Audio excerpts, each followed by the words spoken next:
गुप्त साम्राज्य के पतन के साथ ही भारत की राजनीतिक एकता फिर से टूट गई। हुणों के आक्रमण ने उत्तर भारत की शक्ति को चूर चूर कर दिया। ईस्वी 550 तक महान गुप्त साम्राज्य पूरी तरह विलुप्त हो चुका था। गंगा के उत्तर में मोखरियों ने कन्नौज को अपनी राजधानी बनाया, जो आगे चलकर उत्तर भारत का सबसे बड़ा सांस्कृतिक केंद्र बना। गुजरात में मैत्रक राजा उभरे और राजस्थान में नए योद्धा समूह गुर्जर और राजपूत अपनी पहचान बनाने लगे। अब भारत की राजनीति का केंद्र स्थानांतरित हुआ सतलुज और यमुना नदी के बीच बसे थानेश्वर की ओर। यहाँ पुष्यभूति वंश का राजा प्रभाकर वर्धन ने शक्ति संग्रहित की। उन्होंने हुणों को पश्चिम भारत में पीछे हटाया और अपनी पुत्री राज्यश्री का विवाह मोखरी राजा ग्रहवर्मन से किया। पूर्व से मित्रता और पश्चिम में प्रभुत्व, यही थी प्रभाकर वर्धन की नीति। परंतु गुप्त और मोखरी वंश परंपरागत शत्रु थे। प्रभाकर वर्धन की मृत्यु के बाद युद्ध छिड़ा।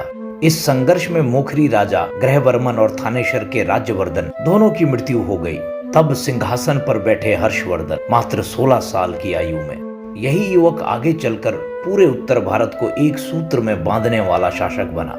606 ईस्वी में हर्ष ने गद्दी संभाली। अगले 4 दशकों में उसने गुप्तों की खोई हुई चमक को कुछ हद तक लौटाया। उसके दरबार में कवि वाण भट्ट ने हर्षचरित जैसी रचना की और उसके शासन काल में चीन से आए यात्री हेविनसांग ने भारत का अद्भुत वर्णन किया।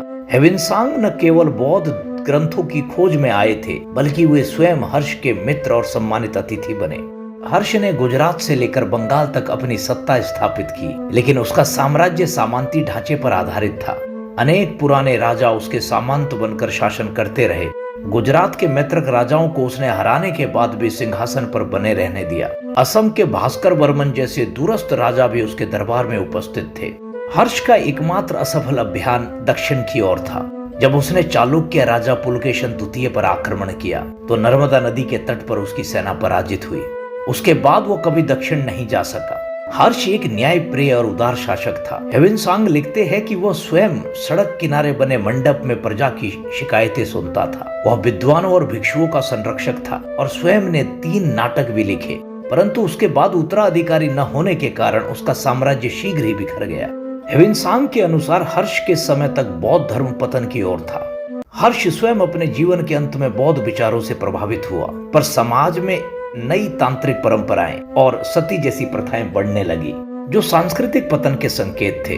गुप्त काल की तरह अब शांति और व्यवस्था नहीं थी। हेविनसांग स्वयं 2 बार लुटेरों द्वारा लूटा गया और एक बार नदी के डाकुओं ने उसे देवी दुर्गा को बलि चढ़ाने की कोशिश की, वह भी साम्राज्य के हृदय में। इस प्रकार गुप्तों के पतन के बाद भारत को फिर से एकता और गौरव का स्वाद चखाने वाला राजा था हर्षवर्धन, जिसका नाम इतिहास में उत्तर भारत के अंतिम महान सम्राट के रूप में दर्ज है।